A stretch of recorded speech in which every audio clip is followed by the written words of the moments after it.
بسم اللہ الرحمن الرحیم۔ السلام علیکم ورحمۃ اللہ وبرکاتہ۔ گرامی، آج کی اس ویڈیو میں ہم جانیں گے کہ میخائیل کوسس کیسے مسلمان ہوئے اور عثمان غازی کے ساتھ ان کا اتحاد کیسا رہا۔ مگر مزید آگے بڑھنے سے پہلے اگر آپ ہمارے چینل پر نئے ہیں تو سب سے پہلے ہمارے چینل کو سبسکرائب کر لیں اور ساتھ لگے بیل آئیکن کے نشان کو پریس کر دیجئے تاکہ آنے والی ویڈیو کے نوٹیفیکیشن آپ کو بر وقت مل سکے۔ تو ناظرین گرامی، میخائیل کوسس جنہوں نے مسلمان ہونے کے بعد اپنا نام عبداللہ غازی رکھا، وہ سلطنت عثمانیہ کے اتحادیوں میں سے ایک تھے۔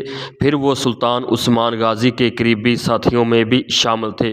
کوسس میخائیل کے مسلمان ہونے کے بارے میں بہت سی روایات ملتی ہیں، لیکن سب سے اہم بات جو کوسس کے مسلمان ہونے کی وجہ بنی وہ عثمان غازی اور کوسس کی دوستی تھی۔ کوسس میخائیل نسلی اعتبار سے یونانی تھا، جو کہ قلعہ ہرمن کایا اور اس کے آس پاس والے علاقوں کا گورنر تھا۔ کوسس کا تعلق آرتھوڈاکس لاطینی عیسائی مذہب سے تھا اور آغاز میں ان کے اور عثمان غازی کے تعلقات اتنے اچھے نہیں تھے، لیکن مسلمان ہونے سے پہلے آہستہ آہستہ اس کے عثمان غازی کے ساتھ دوستانہ تعلقات بن چکے تھے اور یہی تعلقات کوسس کے اسلام قبول کرنے کا سبب بن گئے۔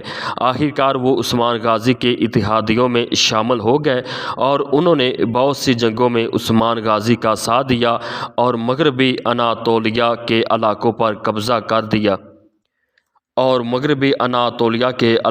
قبضہ کرنا شروع کر دیا۔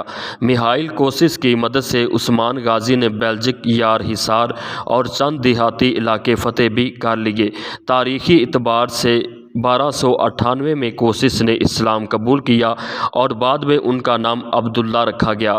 1302 کی بافیوس کی جنگ اور 1303 میں ڈیمبوز کی جنگ میں عثمان غازی کا ساتھ دیا اور 1326 عیسوی میں عثمان غازی کی وفات کے بعد میخائیل کوسس نے عثمان غازی کے جانشین اورحان کا ساتھ دیا اور ان کے ساتھ بورسا کو فتح کر لیا۔ 1334 عیسوی کو کوسس کی وفات بتائی جاتی ہے اور ان کو بورسا کے قریب دفن کر دیا گیا۔